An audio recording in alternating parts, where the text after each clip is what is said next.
This video is a collaboration between Silicon Curtain and Ukraina. Ukraina is a media project aimed at advocating within the mass media for Ukrainian culture, geography, and history. It's a physical and digital magazine that provides a way for Ukrainians to rethink their historical and cultural DNA. It contains rich images and deep articles on the ethnic, geographic, and anthropological features of Ukraine, and aims to be a significant project for Ukrainians and foreigners to discover their country. But this video is dedicated to Russia's ecocide, the sabotage of the Kakhovka Dam, which is most likely to have been carried out by the Russians. Many of the staff of Ukraina are now on the ground helping locals, trying to rescue residents, animals, and protect lives. That includes the founder of the magazine and one of its reporters, Vitalii Poberezhnyi. Vitalii kindly recorded some answers to questions I sent him in between the humanitarian work that he's doing on the ground. I asked, what can we say for certain about the Russian planning and preparations for this unnatural catastrophe, this terrorism, why it was launched now, when rumours that Russia had mined the dam surfaced already last year, and of course, whether the sabotage is connected to the anticipated Ukrainian success in the counteroffensive. Vitalii, in this recorded reportage, helps to describe the situation on the ground amongst residents, the elderly and infirm, as well as animals. And he describes the horrific situation of people who are trapped in the occupied territories, who are also experiencing catastrophic flooding, but not getting support from the Russians who are occupying those territories. Although Vitalii could not confirm whether Russian troops are blocking residents from leaving the occupied territories, there are rumours that this is the case. And crucially, we asked Vitalii how it's possible for people to help. Now, there will be some links in this video. If you want to donate to the relief effort, these are purely Ukrainian charities and organizations that we're putting into this video, and I strongly encourage you to support them if you are going to donate, rather than international organizations which do not seem to be helping on the ground at this point in the crisis. And now we'll go into Vitalii's reportage, which will be played without any interruptions or questions. Well, for me it's very well known and proved by Ukrainian reconnaissance that Russian army have mined Kakhovka Dam with TNT in October 2022. So they prepared this catastrophe in the previous year, and I think they were just waiting when it would be the right moment to destroy the dam. I think they did it now because they really expect Ukrainian counteroffensive, and as we can see from the intensified fightings in the east, it really begins. So to stop the offense, the counteroffensive campaign, and to block Ukrainian army, at least from one direction, they exploded a dam because it makes the river bigger and it makes it more difficult for Ukrainian army to cross it and to get to the left bank of Dnipro river. Actually, it's impossible to cross it with the army, with tanks, because you cannot launch any temporary bridge to cross the river, and now it slows down Ukrainian army, and I think that's exactly the reason why Russians have exploded the dam. But apart from this military perspective, we see that this is a big humanitarian disaster, because a lot of villages and city of Kherson on the right bank and Nova Kakhovka and other villages on the left bank of Dnipro are flooded. Some people get stuck, especially on the left bank of the river, because Russia didn't prepare any evacuation. Russian administration, so-called administration on the occupied territories, didn't warn civilians about what they're gonna do. And now, when it happened, when part of Nova Kakhovka and other villages are flooded, Russians just ignore these, and people get stuck on the floor, on the roofs of their houses, and that's just horrible, because to compare these to what's going on in Ukraine, on the right bank, volunteers, police, rescuers, all together do everything to rescue not only people that get stuck, but also animals. I'm now in Kherson, and I've been today to the flooded part of the city, and I saw volunteers, police and rescuers working together on boats, and they were just bringing to the shore cages with the dogs one by one. Each 2 minutes there's new cage and a new boat with a new dog arrives, and that's the 4th day of this disaster, and volunteers and rescuers still continue to help, and that's fascinating.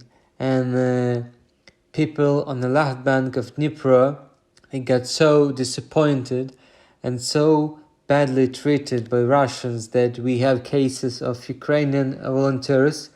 I'm not sure about this one, but I heard that Ukrainian volunteers crossed the river to rescue people from the left bank, from the occupied territory. But I'm pretty sure about the case when the family have left Oleshki. This is a town on the left bank of Dnipro, occupied by Russians, and they left it on a boat, and they made it with oars to Kherson, to Ukrainian territory. And I plan to meet them and wonder what life in the occupation for 1.5 years have been, because that's just horrible to get stuck there with and to be so badly treated. And we see that people get so desperate that they try to cross the river by themselves just to get out, because this occupied territory, it seems to be just a big prison for civilians, with no rules, no right, no perspective for business, for career. A lot of people have united to help Kherson and to help other villages, settlements that got flooded. And these volunteers and administration, and we work in a very good cooperation. And I arrived in Kherson today in the morning. Today it's 9th of June, and this is the 4th day of the disaster, and still here's a lot of volunteers working, bringing humanitarian aid, rescuing civilians, animals, and simultaneously Russian artillery continues to shell Kherson. And when I arrived in the morning, it was relatively quiet, but then closer to the noon the shelling began, and it went on for the whole day. And even in the evening I've been working with my laptop, writing a short article about what's going on. I was shrugging sometimes from the sound of explosions far away, and they flooded us. They made a big ecological disaster, and during this time they continued to kill civilians. Yesterday they shelled the flooded area where rescuers were saving lives. This was not confirmed officially, but my colleagues saw one dead body in the water in Kherson yesterday. There's also a question about how people can help, for example, people from abroad. You can help sharing information about this disaster and sharing the adequate position, because there's so far no recognition if Russia or Ukraine exploded the dam. And on the day when it happened, I read articles on New York Times Washington Post, if I'm not mistaken, BBC, and none of them confirm that Russia exploded the dam, which actually is obvious because Ukraine has no reason to flood its own territory. I also saw pro-Russian propagandists in USA convincing people that Ukraine exploded the dam, which is just ridiculous for me and very, very insulting. So please, if you can share information about this disaster and explain that Russia have done this because they have exact reasons for this, because they fear Ukrainian counteroffensive and making the river broader, flooding a lot of territory. They freeze the moves of Ukrainian army and make it impossible for a short while to cross the river, and actually maybe not a short while, because today it's the 4th day of the flooding, and the water gets a little bit goes down, but very, very slowly, and it would take at least a week, I think, for river to return to its usual ordinary pace, and it really gives them some time. And that's their motivation, which is obvious, I think. And if you want to help Ukraine, please share the adequate position, arguments about the truth, about that Russia destroyed the dam and caused an ecological disaster. And also you can donate. I think you can find Bogdan Logvynenko on Twitter if you really curious, and he has a PayPal wallet and you can donate him. He's my CEO in Ukrainian, and he gathers money for humanitarian aid to those who lost home due to the flooding. Although the actions in the destruction of the dam are not surprising, they are nonetheless deeply shocking and deeply traumatic. They will also impact the relationship between Ukrainians and Russians for generations to come. There'll be much bitterness and resentment towards Russia over the subsequent generations. And I asked Vitalii to comment on this.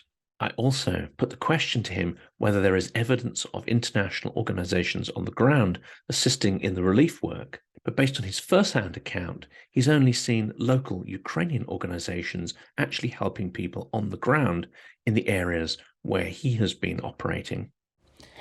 And all these events cause Ukrainians to feel a great resentment towards Russians, because all the war crimes that Russian army caused, admitted, and all it proves that it is not just a war, it's a genocide, and we as a nation would not forgive Russians killing us, and each Russian is responsible for this because they created this monster. They voted for Putin, and if they weren't able to stop this on time, if they weren't able to rally against dictatorship, this is their collective fault, and friendly relationships between Ukraine and Russia would be impossible for a very long time, because I see how children grow up now and they live in a state of war and they learn about Russia, about real bloody face of Russia from the childhood. And Russia should be responsible for everything it admits in Ukraine, for each war crime and each killed person, and all the soldiers responsible for this should be known, trialed, and Putin itself should be jailed, and reparations should be paid. And even after this, Ukrainians would have a great trauma with Russians they would have to deal with. I hope you found this video useful despite the traumatic subject, and please do check out the links in the description. And as I said before, if you are going to donate, your money will go much further if it's to validated local charities rather than the larger international ones.